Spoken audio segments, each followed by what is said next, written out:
ইয়াশ রোহানের সঙ্গে আমার প্রথম কাজ। এখন তো সবাই ওকে ভীষণ ভালোবাসে, ভীষণ পছন্দ করে।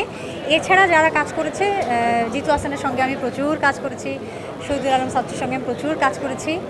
আমি মেল কো আর্টিস্টের কথা বলছি, এই জন্য ওর কথা বললাম না। আর ইয়াশের সঙ্গে আমার প্রথম কাজ। ইয়াশের আমিও একজন ভক্ত। হ্যাঁ, উনি যেটা বললেন আমি গল্প এখন রিভিল করব না। আসলে ট্রেলার আপনারা দেখেছেন, ট্রেলার আজকে লঞ্চ হয়েছে, টিজার আগে লঞ্চ হয়েছে, ট্রেলার এখন লঞ্চ হলো।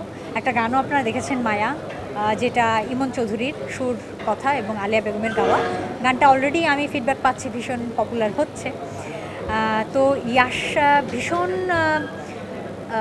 কথা শোনে, মানে ওকে যখন যেটা বলা হয়েছে, যে ইনস্ট্রাকশন বা ডিরেকশন দেওয়া হয়েছে, ও কথা শুনে ও ভীষণ মনোযোগী ছিল। যতক্ষণ আমার সেটে ছিল, আমি ইয়াশকে যতক্ষণ আমার সাথে কাছে পেয়েছি, ও ভীষণ মনোযোগী ছিল এবং ও বোঝার চেষ্টা করেছে আমরা কি চাচ্ছি।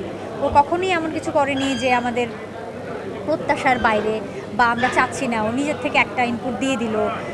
এরকম কখনোই আমি আজকে করতে দেখিনি ওকে।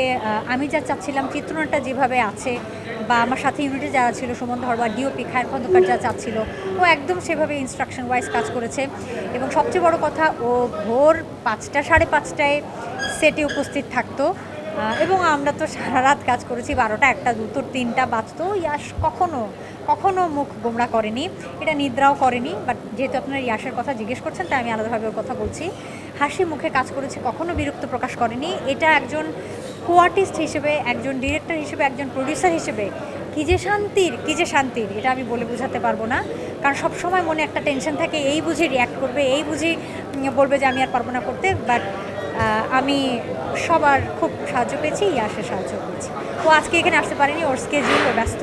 জিতু হাসান তো অনেক বড় একজন অভিনেতা, আমার সিনিয়র একজন অভিনেতা, এবং আমি ওনার সঙ্গে প্রচুর কাজ করেছি, প্রচুর স্ক্রিন শেয়ার আমরা একসঙ্গে করেছি। আমাদের অনেক গল্প, অনেক স্মৃতি, অনেক ছোটোবেলা থেকে আমরা একসঙ্গে কাজ করেছি।